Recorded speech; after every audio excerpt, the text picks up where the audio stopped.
Looking for some inspiration? You've come to the right show. Step into your divine feminine energy with me as I spill the tea on leadership and life. Hi, I'm Tracy M., your host here on Brave Girls, and I've got your back, and no mean girls are allowed. I've been called the fairy godmother of storytelling, and my gift is to unearth people's stories, share them, and make the world a better place for all of us. So sit back, relax, and listen in as we send some more positive vibes out into the universe. Enjoy the show. So, welcome to Brave Girls with Tracy M. I'm super excited today to be with the Chief Joy Maker, my good friend Jan Percival, who I used to work with a long time ago in corporate communications up in New York. And I'm just super excited to have her on the show today. We have been following each other through social media and LinkedIn for years and years and years, and we have reconnected. And I'm super excited to have her on and to tell us her Brave Girl story. She is the founder and CEO of Journey to Joy House, and she provides media. She sort of will speak to the media about different topics, everybody from CNN, CBS, and other major outlets about how to cultivate joy and purpose in life. And she really, she lives up in Manhattan with her son. And she's got a couple books in her hip pocket that we're going to talk about. And so, welcome to the show, Jan. Thank you so much for having me, Tracy. It's really an honor to reconnect and be a part of the community that you've grown through Brave Girls. And I really appreciate that we're going to connect and just be there for other women through this Yeah. conversation. Yeah, and I think we, our paths have kind of, are very similar in that we've been in different spaces as writers and as creatives and as strategists for all kinds of organizations to help guide them in sort of their outreach and their communications. And now we've kind of, in this season of life that we're in, really giving back to other women, right, that are kind of coming behind us and alongside us. And I would really like you to tell us a little bit about your story of like how, like sort of what's your origin story and how did it really inform where you are today and the work that you're doing today and sort of all the different things that you're doing with your, bodies of work. That's a wonderful question. And I find that so many things about life take us on certain paths that we didn't intend for ourselves. So when I reflect on the past several decades of my career, I didn't even know that as a teenager, I was starting off as someone who was living a life of service, as in, how do I help other people? What is it that motivates me? And just some of those intrinsically motivating questions. So I had this internship when I was literally a teenager, which was helping people get things like their social security checks or housing and so many other essential things that were part of what everyone deserves in terms of shelter, food, and just so many human rights, let's say, for our existence. But yet my career took me in different trajectories where there was advertising industry experiences and so many different twists and turns. Yet when I think about, well, what has been the through line for me? It's that mission driven kind of focus. And as my career has evolved from being in advertising to corporate communications, being a freelance publicist, an adjunct professor at Fordham University, different opportunities have positioned me to really be of service. So when I think about, well, what is it that gives me joy? How do I show up for other people? And it's mission driven work. And for me, that mission is to make a meaningful and sustainable difference in the lives of others by being of service, which I didn't know I was going to have any sort of brand or mission statement. And as my career has evolved, that is what keeps me going so that I know that the way that I'm showing up in the world is to benefit other people and not just simply to exist, but to really thrive. As I call it, this mantra for this year has been thrive in 2025. I love that. I love that. Yeah. I sometimes I'll pick like a word for the year or a theme for the year. So I love that you do that.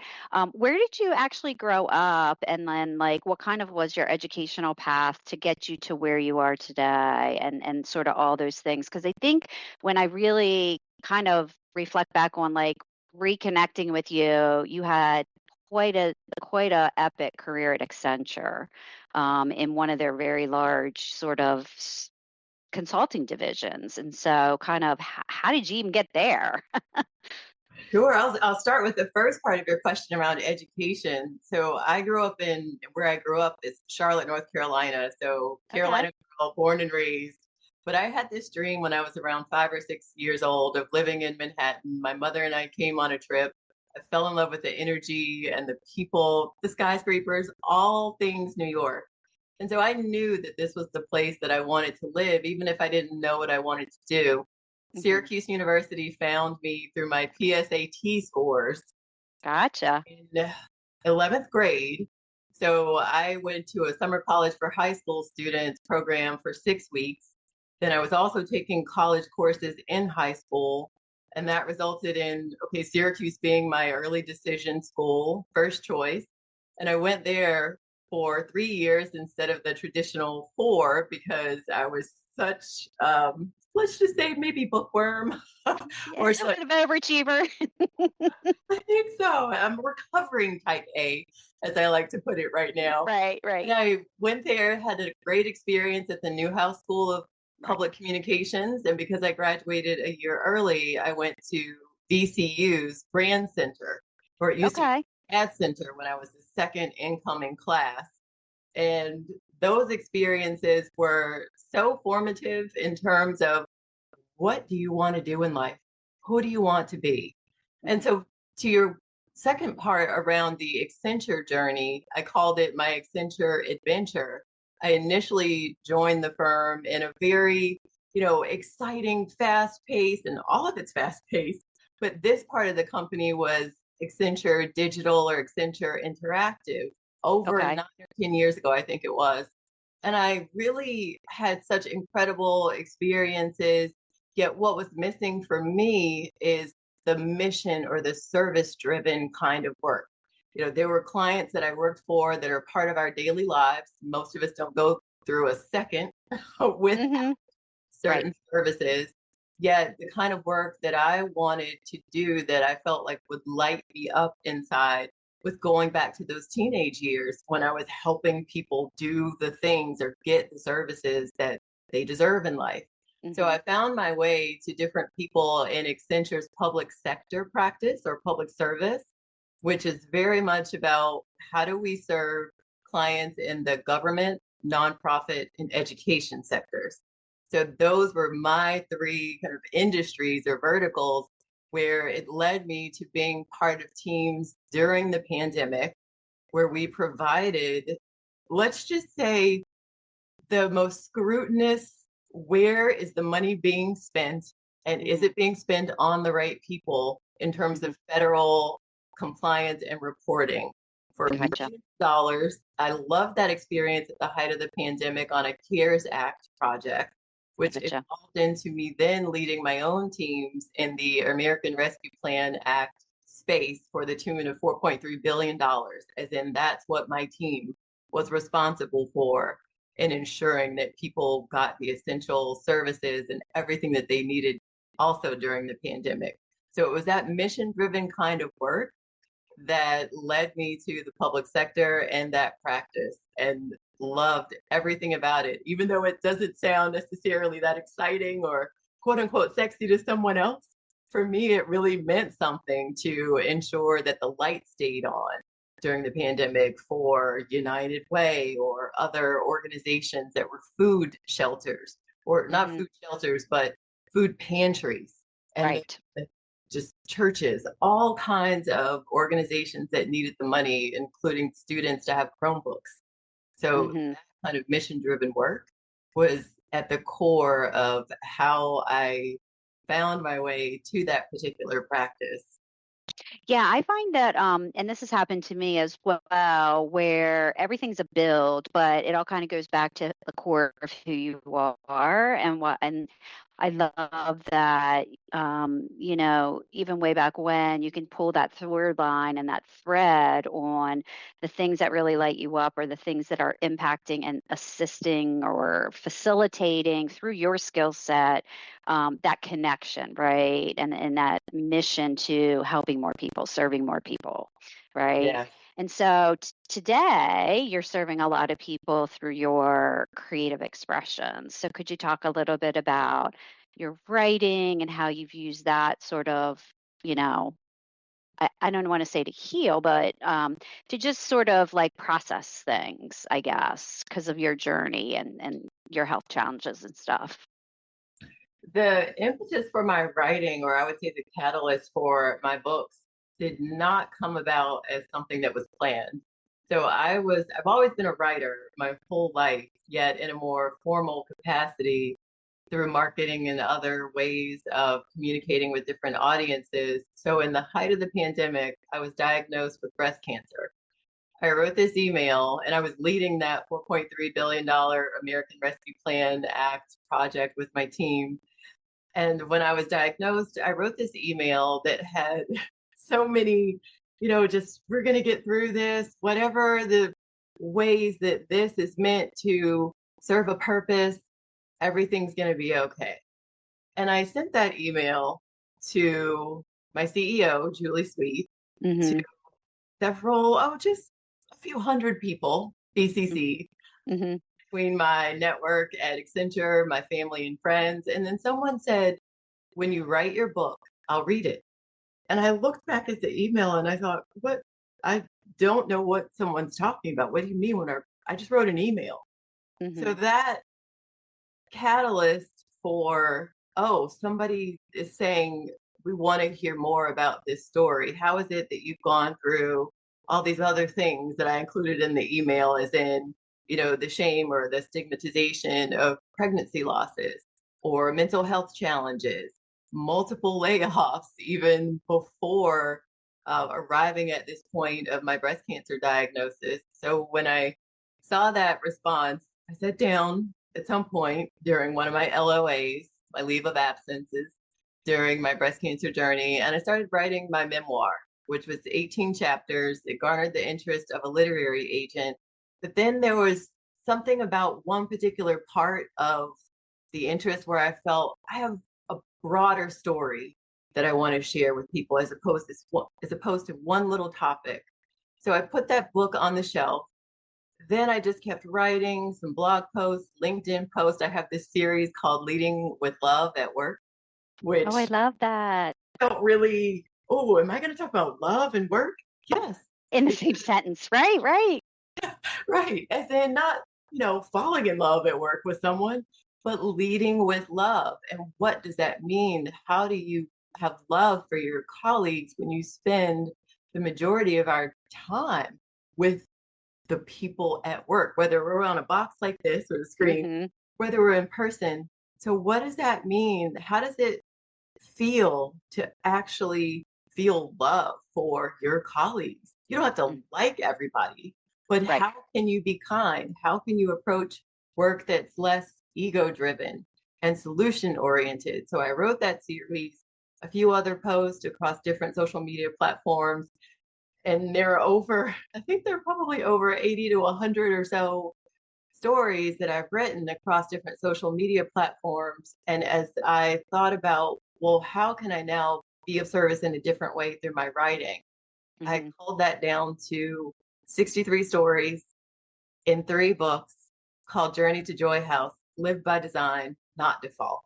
And each book is intentionally focused on the interior design plan, as in your inner journey. What does that look like from within? And then the second book is the fitness plan. And it's not just about physical fitness, it's mental, it's financial, it's emotional, it's spiritual. What does fitness mean to you? And the third book is the mindfulness plan, focused on self awareness, but also awareness of others. So that's the way that this has just come about, as in quite organically, versus I want to be an author. It Correct. was not something that I knew I always wanted to write something when I was little, but I didn't know exactly what. And so Mm-hmm. life's journeys and Mm-hmm. experiences have led me to this point in life of being fortunate enough to author these 3 books. That's fantastic. I love that. I love how so from your I'm also a writer, and I find that everything you said resonates with me. And I was just wondering, um do you just allow yourself to be an open channel and like let the divine like come into you with these things? Is that like that works for me? Like I don't even know, like I just, and even when I lead sessions and groups and stuff, I just say divine use me as a channel, right? And so like I sometimes don't even know what I'm gonna say or what I'm gonna write, and then it just comes through and I'm like, okay, that was it. So it sounds like the way I guess your process, because like I think it's kind of a little woo woo, but and I can't really explain it, but I just always ask other authors if like they have similar experiences. Tracy, this is one of the joyful reasons we have reconnected. You used such a beautiful operative word for me, which is divine. So I look at things as happening in divine right order. When I started that Leading with Love at Work series, I didn't think, how am I going to talk to people about what it means to love your coworker? I started with, this is how I feel.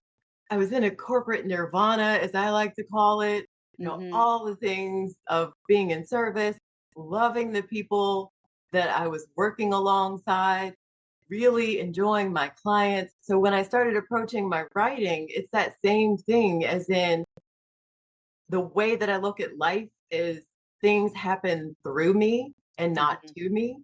So Hmm. while there are a whole host of traumas and trials and tribulations and tragedies, it's not woe is me. It's, oh, what was this trying to teach me? And the Yes. same thing with, all right, what is this life experience? How do I translate that into these stories that I'm sharing through LinkedIn posts or Facebook and Hmm. emails and Right, right, right, right. media appearances? And it does happen so organically, as in I could get an idea for something on a Sunday morning versus a Wednesday night. I don't have that kind of regimented, I've got to sit down and write process like you, just let it come through me. And Hmm. that's part of why I'm so grateful for this. And I know, how many times am I going to say joy during this conversation? But the journey to Joy House of just letting things flow. Hmm. Yeah, I think sometimes we push, push, push, push, push, right? And we make things harder than they need to be. And it's when we take our foot off the gas and just sort of relax that that's when stuff comes, right? And so that has been a hard lesson for me to learn that it doesn't have to be hard and you don't have to strain and push and, you know, like just pour all your energy into the push. It's sort of like just relax and it will come through. But that's taken me a really long time to get to that point. But then, here I am, and I'm like, okay, I'm gonna go with this.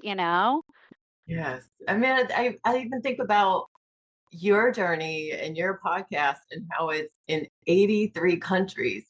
When you sat down to, okay, I'm going to do a podcast, rather than I have to be in X number of countries, it just happens in the way that people are connecting with the conversation and the content that you're choosing to share.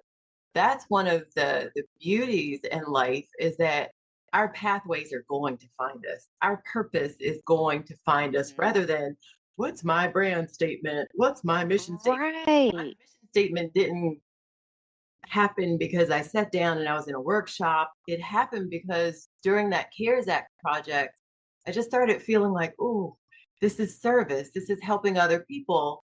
And Hmm. while I'm on a board of directors for Covenant House, New Jersey, which is absolutely one of the most grounding and humbling opportunities to be of service outside of work, yet that Hmm. piece of it being at work and having the joy of being of service, it just started to come during the height of the pandemic, as in, oh, this is how it's supposed to feel. This is how good it is supposed to feel to be alive personally and professionally because I'm serving other people. I never would have in my 20s or 30s, I don't think would have sat down and said, I want to write this mission statement that's this, that, and the Yeah. other, just like I'm a brand. And it Right. came to me. It was during Mm-hmm. that experience. And the same thing with how Journey to Joy House has just evolved in a way that, I've had a mentee say to me, well, Jan, you are joy, which I could say without crying, now, but when Mm-hmm. somebody sees that in you, Mm-hmm. it's very life affirming. It's very fulfilling. It's very meaningful. If I just help one other person through our conversation know that their life can move in a direction that's so unexpected, unplanned, and those outcomes that you don't push for, as you said, they're so much better than what we even anticipate or try to plan for ourselves. Mm-hmm. Hmm. Yeah, I would agree. I would agree. Yeah, and my whole brave girl thing came because whenever I would be in sort of I call them sticky wickets, like in back against the wall, I would say, okay, Tracy, you just have to be brave and like do the bravest thing that you can do, right, to get through this, right? And you and that the bravery and the courage and the all the things, even if I didn't know how things were going to turn out. So that was always like my inner mantra that I would say to myself, you just need to be really brave. You just have to be really brave. Right. And so that was just, it wasn't like I sat down and was like, oh, what could be the craftiest thing I could come up with? Like it wasn't that at all. And yeah. And when I started my podcast, I didn't set out to be in 83 countries or anything like that. I set out because I wanted to I love stories. I love people's stories. I felt like there needs to be a space for women to share their stories. To just like you say, there might be one person that's listening to this and hearing our conversation that's going to be like an aha moment that's going to change the trajectory or the direction that they go in that you and I aren't even really going to know what that is, right? Like we're just being Jan and Tracy, having a conversations like we did at work, right? And so I think that if through the podcast we can help uplift women throughout the world, then I've done my service. I have done my service, right? Because there's been times when I needed to be lifted up, right? And so a lot of people they'll say, "Oh, I love your social media. It's so positive." And I'm like, I'm talking to myself, right? I'm trying to get myself like out of depression and anxiety and all the things, right? And so I'm writing it for you, yes, but a lot of it is I'm just trying to get myself in that affirmation of, thinking, changing my mindset basically, right? And staying in that positive mindset so that I can live a life of joy and be brave and not feel like I'm pushing all the time. That's right. And sometimes, as you said, even if it's just that one person through our conversation where we could help them shift a mindset or reach out to someone for support. This happened almost 2 weeks ago where a former colleague, and now I would just say simply my friend, but someone, quite younger than me, who said that had it not been, and this is another, I'm going to say it without crying, had it not been for my support and leadership and just non-judgmental approach to this person's vision for their life, Hmm. they wouldn't have moved to another country. They wouldn't have fallen in love and met the most amazing person and then all this incredible joy Hmm. that is now a part of this person's life and the impact that that has made. And I thought, I'm glad I listened to what this person needed the most in order for me to show up and support them in a way that positioned them to continue on the right path. Sometimes you don't know, and this was a role where I had to formally give advice. Sometimes Mhm. you don't know if the information or the experience that you're imparting is going to land, if the advice is going to be taken or not. It's ultimately up to the individual to decide which way to go, what decision to make. Because I find that through some of the executive coaching that I've done, because I've shared with clients, I'll say it, you've always had the answer. Mhm. It's not just about me Mhm. helping you figure it out. Yes, we're partnering, we're collaborating to do that, but you've always had the answer, which is what I believe about each and every one of us. I totally agree, and I believe that you don't always know. Even like you were saying about your leadership in the leadership role that you had, you were showing up the way that you needed to show up, and you didn't even probably realize that that person was looking to you in your leadership role, right? And that's why I think it's so important to be a strong leader, a good leader, an authentic leader, all the things that you and I both have done in our career because we're showing the way for other people, whether it doesn't even matter about age, right? Or gender or race or anything. It's, you're modeling certain behaviors that are the right behaviors, right? And we're all human and we have all these, emotions and things like that. But, we're teachers and students at the same time, right? And so I've had similar things where people have come back to me and said, "You said blah blah blah blah blah," and that changed my trajectory. And I'm like, "Really?" and then I'm like, "Did I really say that?" And then I'm like, "Oh yeah, I did say that, right?" And it's just I think when we're grounded and we share our beliefs, I think that helps other people become more grounded. It does. And I'm also thankful for a lot of the quote unquote bad things that have happened. Because when I look back, and I've written about this in the books and in just different blog posts and talked about it on camera as well, I'm so grateful for those really challenging or difficult times because it showed me what not to do as a leader, how not to hurt another human being who deserves to be validated or affirmed or encouraged. And so, in as much as I could be an optimist and a kind of futurist and all the Hmm. things strengths finder that we Right. to Right. for this, I'm so glad that those obstacles posed whatever challenges they did so that I could think about what are the options, and the problems become possibilities and the stumbling blocks become Mhm. solutions rather than, okay, this one thing happened. So now everything forward is going to be in a certain way. No, it's not, because that's a choice about how to feel about the circumstance or the challenge.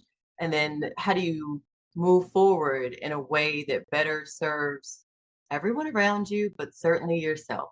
So I think there's a lot of conversation about, certainly self-improvement and ways to focus on yourself. And it's not selfish. It's if you take care of your inner world, then you can be better for everyone else. It's not just to put on your oxygen mask first. It's, do you know what it takes to think about putting on the oxygen mask first? Are you aware that you're sacrificing your own needs or suppressing them? And because you believe you have to show up for everyone else and then maybe take a bubble bath at the end of the day at like 11:59. Right. How about 7:59? Hmm. Just Right. 4 hours later. Right, right. When I always say that the best leaders that I've ever worked with were the worst leaders because they taught me how I didn't want to be. Yeah.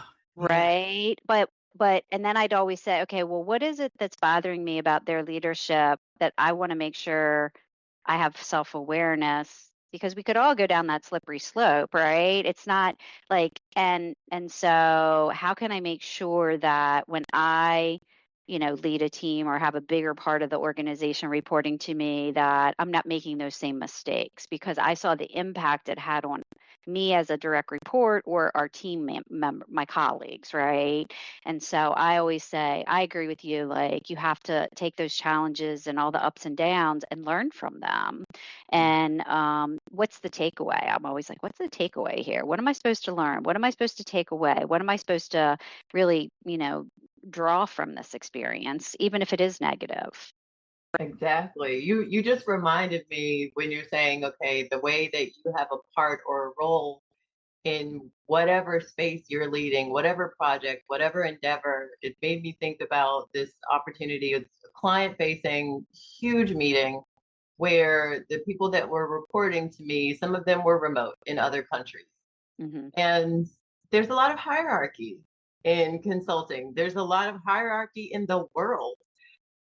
As much as I love talking and I appreciate having the microphone for this conversation and other opportunities, in that instance, I did not want to hear my voice the entire time in this Hmm. client facing presentation to a very senior leader. I wanted the people that were in the other countries and they had about 1 to 2 years work experience compared to my 25 plus. Right. I made sure they were a part of the meeting. I wanted them to present. I wanted them to have a role so that they could grow, so that they could learn, and it not be focused just on the senior leaders, as in myself and those just a level around me. Right. I I'm do. I know. type A. I don't like the words below me, etc. Yes, it's the reality of the way in which the world works. However, it was just really important to me to have the junior level voices heard by the client, and the client feedback was, I'm so glad that the junior level people, were in the meeting and contributed, and they made an impact, and they helped position the client look good in front of the client's managers and Right. other senior folks. This person was already senior enough, but Hmm. that way that we came together as a team just helped the client as well as the mission driven work that we were doing, in addition to serving people. So, Hmm. all around, it was a win for everyone. Versus sometimes I feel like people are just, oh, if I give the floor to someone, I'm not going to get the credit. Hmm. Well, is it really just about your ego that you're trying to please and feed so that it does a disservice to others? Well, how will they ever grow? How will they ever learn if they're not given a platform, if they're not given some airtime in front of a client? You have to do some coaching, of course, in preparation for meetings like that. But I think that the more we can encourage even the less senior voices in a room, the better off we all are, and we can learn from each other through those experiences.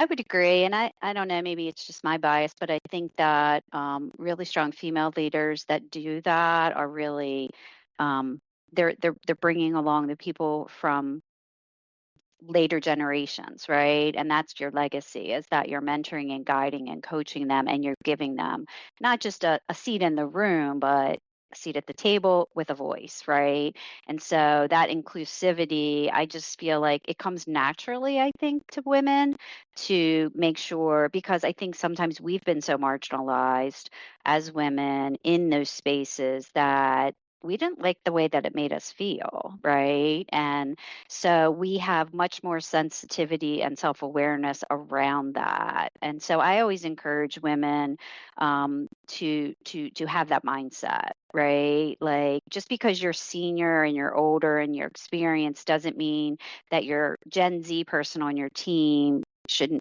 speak, because guess what, they have a totally different perspective, and their solution may be so innovative it wouldn't even have been something that you would have thought of. Exactly. And that's a great point about just seeing things differently or seeing them from another person's perspective, because no one else is ever really going to think exactly like you do. We'll say things like great minds think alike. Well, not necessarily so. You and I Hmm. have an appreciation for divine, woo woo, and a lot Yes. of things, but it doesn't mean that we define them exactly alike. we find the points of connection so that we are greater for the experiences, but it doesn't mean that you have to think exactly like I do around divine or woo woo and letting things kind of come through you. But it's the joy in what connects us. And I say it as the things that unite us and not Mhm. untie us. Oh, I love that. I love that. You need to trademark that, Jan.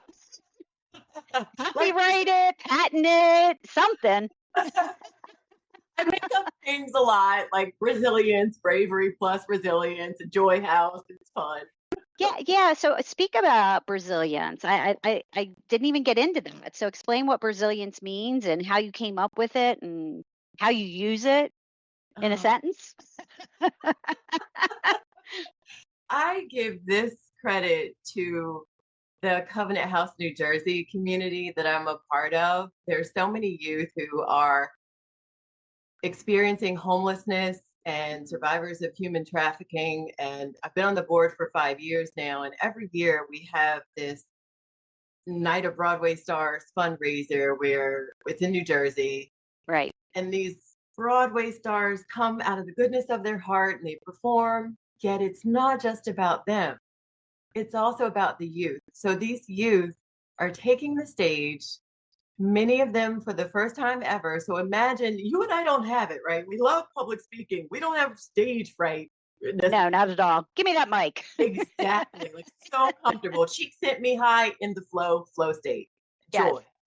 But these youth who have been through traumatic experiences, as in, and I talk about this in one of the stories in book 3, but imagine if you have been experiencing homelessness and you've been sleeping in a car for 2 years.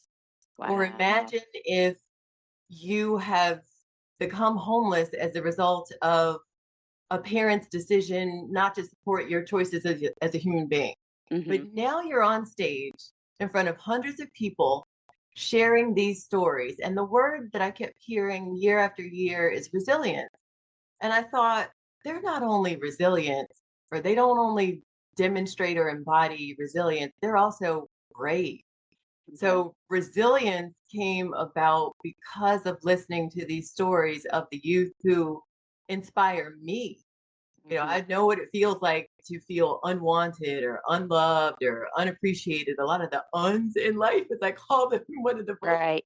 but it doesn't keep me from wanting to have a joyful life. And so these youth and the staff, the community of donors, just everyone that rises up to support youth in the state of New Jersey and certainly Covenant House on a broader scale in multiple countries.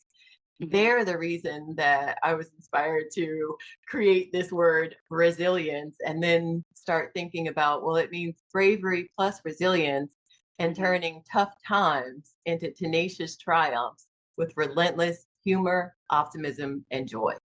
I love that. That's your advertising background. All in one. Like, I was just like, that sounds like ad copy.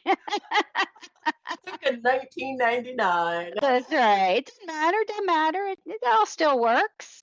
Thank you. Um, oh my gosh. Oh my gosh. So yes, I've just so thoroughly enjoyed reconnecting with you.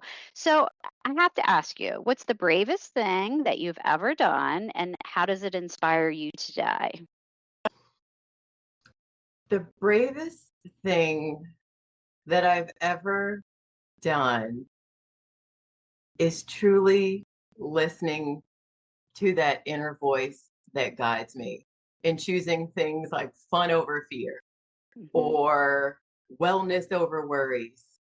In so many ways that life's obstacles, problems, stumbling blocks could hinder me, yet sitting with myself, and I consider being with myself, not alone or lonely, but just sitting to Hmm. hear what is coming from within so that I could show up in the gift of life that I have been given because I woke up today and I have breath in my body, as does anyone else listening or watching our conversation. So the fact that we're still alive and have this opportunity to be of service, to express our humanity. That is the bravest thing for me, is choosing to listen to what really makes me feel alive personally and professionally. Two questions that I've asked myself: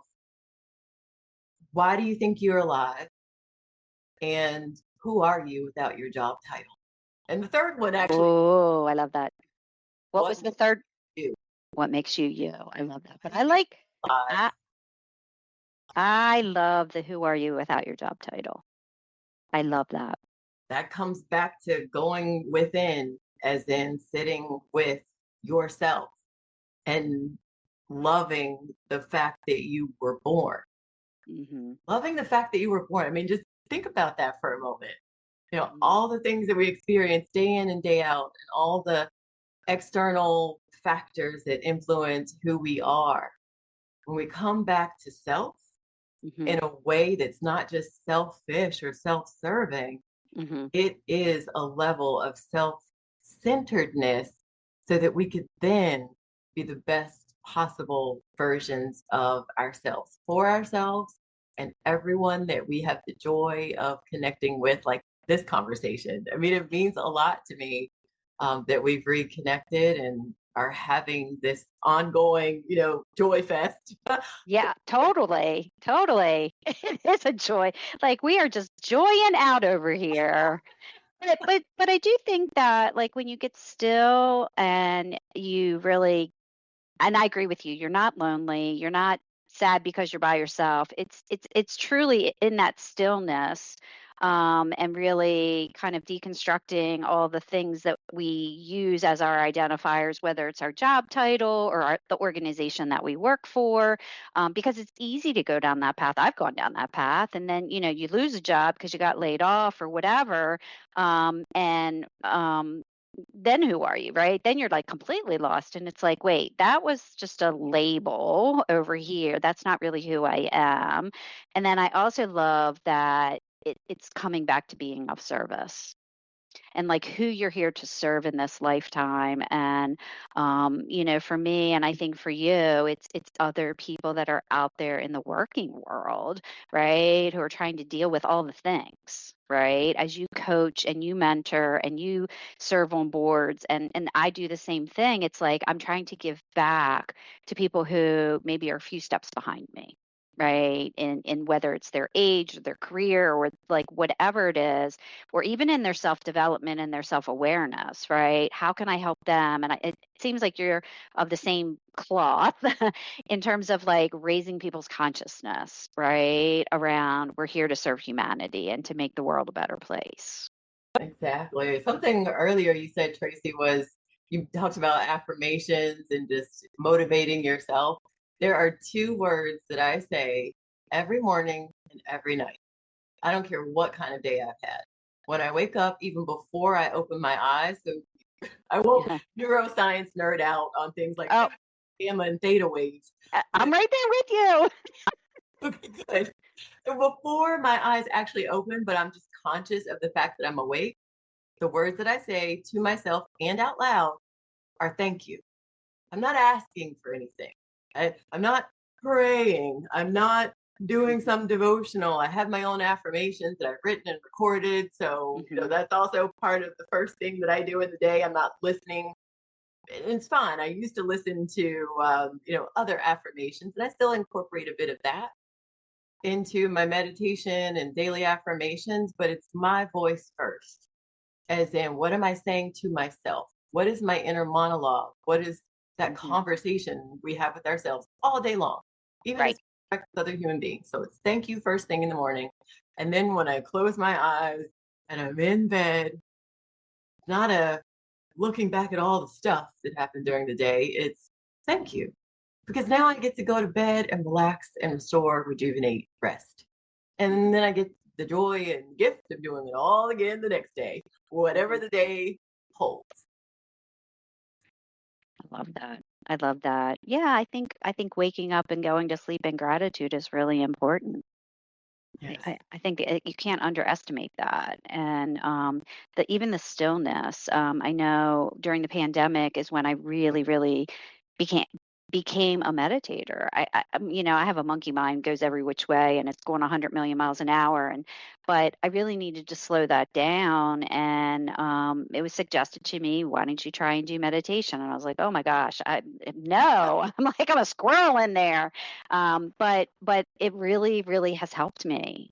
And I can tell the difference when, and it doesn't even need to be like an hour or anything. It can just be as simple as 5 minutes. It can be those apps with the guided meditations. It can be, whatever it's going to be.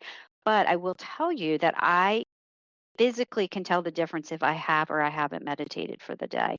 And if I'm having an anxious moment, I will stop what I'm doing and I will go lay down and I will meditate, even if it's just for 5 minutes, and it calms my nervous system. And so there is something to be said about sort of getting and if you focus on your breathing and all the things.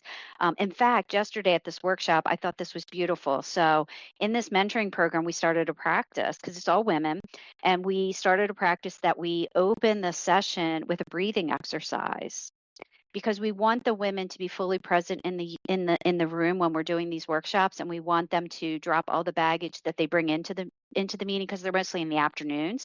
So they've had a full morning getting their kids out the door, going to work, and then they've got to rush to get to wherever we're having this workshop. And so we do a full 2 or 3 minute breathing exercise that they can just get still and grounded and centered before we open up the space to do the learning, right?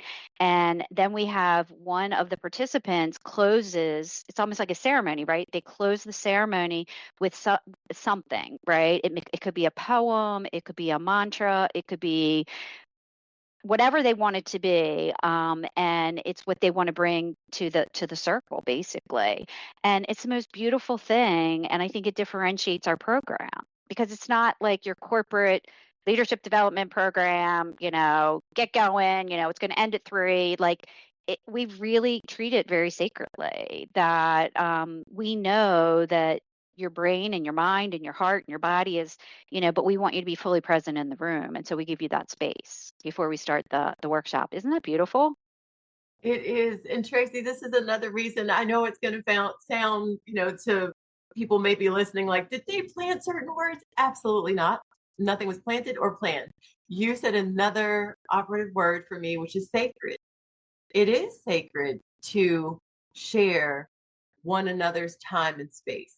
It is sacred to share in one another's energy. So the way that you were changing the actual vibration Hmm. of that leadership space, the people that were in that actually permeates outside of the room, outside of the space and time, because now you've rewired people's brains Hmm. to calm, to center, to ground, to connect, to really actually be present. And then what does it look like to be present? You demonstrated that tool that they could now take to other meetings. That's They what we could take thought. home. They could take to the dry cleaner, to the supermarket. And rather than, oh, this line is taking so long, I'm here. It's the line is taking a long time. Oh, could I notice something in the space? Could I appreciate the fact that I have mobility to stand and Hmm. be alive and stand in this line versus someone who no longer exists, someone who might be physically challenged, to not Hmm. even have the mobility of their legs, etc. So there's just such a way that you're shifting the energy that transcends the workshop. And in as much as you may not, position it that way, I think it starts to happen quite organically and authentically. So I love that you're doing that through the workshops that you're leading.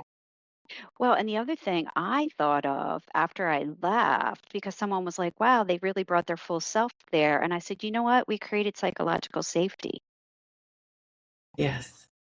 And I think of, like, in environments in sort of the spaces where other organizations that don't do those types of practices, people don't speak up because it's not safe. And I was like, this is the difference, right? Like, and this is the disconnect, right? That because when you do things like this, people will not have to feel like their guard has to be up, and they can't really truly express themselves. These people their guard. We said you have permission to let your guard down. You will not. You're in a judgment-free zone. And, I think that because they have only met each other once. So it wasn't even like it was a group of women that knew each other. These are all people who their companies have sent them into this program. And so they're not with their human resources or training and development person. They're not with their boss. Like we've paired them specifically with other women in other industries, other companies, so that they have someone that they can have as an advisor basically, and they can share and be vulnerable about how they're feeling and thinking and those types of things. So I feel like this is a really special program that's been created. It really sounds like it. So I hope you're doing that as often as you can. Yes. Not doing the podcast. Yeah, exactly. So tell people where they can find you, find your books and all the things if they want to and I'll put the links in the show notes. So folks, they'll be in the show notes. You can click over to her socials and all the things and the website and everything. But like, tell us a little bit about what's out there in sort of the webosphere for people to find about Jan. Absolutely. My website is journeytojoyhouse.com, and that's TO for anyone listening and not watching. Journeytojoyhouse.com. That's where you'll find my books. I'm on Instagram at Jan Maria Percival, Maria Percival, and on LinkedIn as Jan Percival. That's where you will find me online. Great. Well, I'm just so grateful that we reconnected. I love the work that you're doing, and I am so grateful that you said yes to be in season 2. Listen up is the sort of the mantra for this season. It's women who have been in journalism, public relations, corporate communications, who have a mission in the world and something to share in terms of how to use your voice out into the world and how to just really be of service to other women and other individuals in the world. So thank you, Jan. Thank you so much, Tracy, for having me. Thanks for listening to today's episode of Brave Girls with Tracy M. I hope you found a gem or two that will motivate you to change your mindset, pursue your dreams, and fulfill your soul's purpose. I believe that we can go farther and faster when we connect in the spirit of positivity and understand how we individually can serve humanity. The world needs more love, so keep shining, ladies. I can be found on my corner of the interwebs at tracym.com, and I'd love to connect on social. Just Google me and my SEO will tell you more about what I'm up to as I step into my purpose as a storyteller. I love you, brave girls. Now, it's time for you to step up your game and become the best possible version of you. I believe in you, and you've got this.